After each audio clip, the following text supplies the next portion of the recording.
نبی پاک صلی اللہ علیہ وسلم کے پیچھے کچھ صحاب نے 3 دن قیام اللیل کیا، جبکہ نبی علیہ السلام حجرے میں تھے، تو کیا نبی علیہ السلام اونچی آواز سے قیام اللیل کیا کرتے تھے؟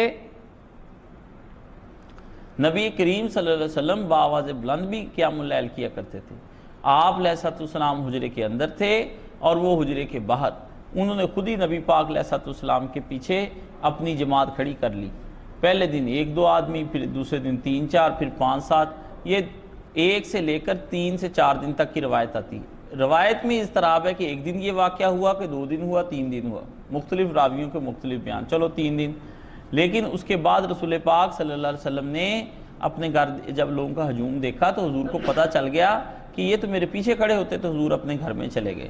تو آپ علیہ السلام کے دروازے پر لوگوں نے کنکر مارے، فرفعوا اصواتهم، ان کی آوازیں بلند ہو گئیں۔ فخرج رسول اللہ صلی اللہ علیہ وسلم مغضبا، اوے بھائی اللہ کے رسول غصے کی حالت میں باہر نکلے۔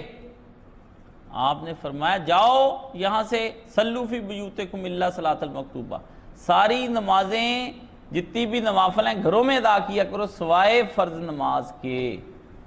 فیصلہ کن بات محمد عربی صلی اللہ علیہ وسلم کی، بس۔ اب کوئی کہتا ہے فلاں نے کہا تو فلاں نے کہا، میں نہ فلاں کا جواب دے ہوں نہ فلاں کا پابند ہیں۔ ہمیں تو اللہ اور اس کے رسول صلی اللہ علیہ وسلم کے جو احکامات مل جائیں ہمیں وہی کافی ہیں۔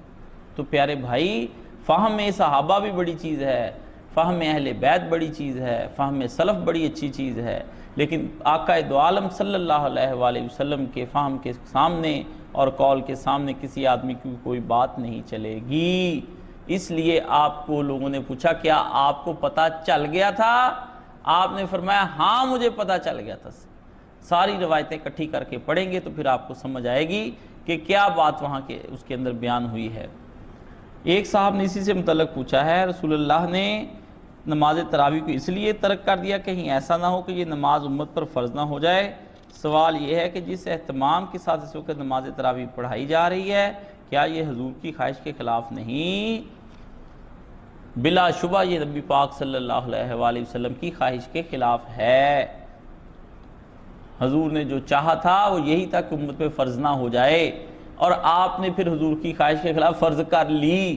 اب آپ موقدہ بھی کہتے ہیں، کبھی غیر موقدہ، کبھی کچھ کرتے ہیں۔ ایک صاحب کہتے ہیں یہ جی تراویح ایک اور نماز ہے، اور جو ہے نا قیام رمضان اور ہے اور قیام اللیل اور ہے۔ آج وہ انہوں نے مجھے بھی درمیان میں پکڑ کے رگڑا ہوا ہے سوشل میڈیا پہ۔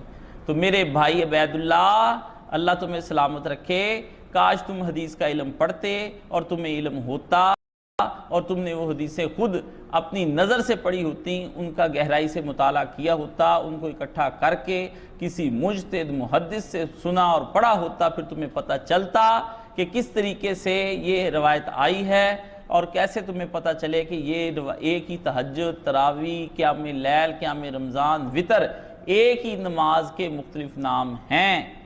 میرے پیارے بھائی کو اپنے علم کو اپڈیٹ کرنا چاہیے، خواہ مخواہ ایک آدھ روایت پڑھ کے ادھر ادھر سے ٹامک ٹوئیاں نہیں مارنی چاہیے۔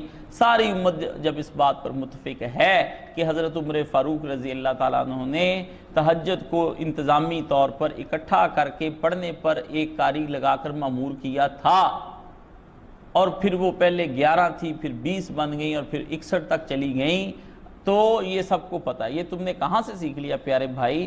اگر تم کچھ زیادہ ہی ذہین ہو گئے ہو تو میرا یہ سوال ہے میرے پیارے بھائی، حضرت ابوبکر صدیق رضی اللہ تعالیٰ عنہ کے دور میں کون صحابی تھے جو یہ قیام رمضان آپ کی، جسے آپ تراویح کہتے، پڑھاتے تھے؟ ذرا ہمیں بھی بتا دیں۔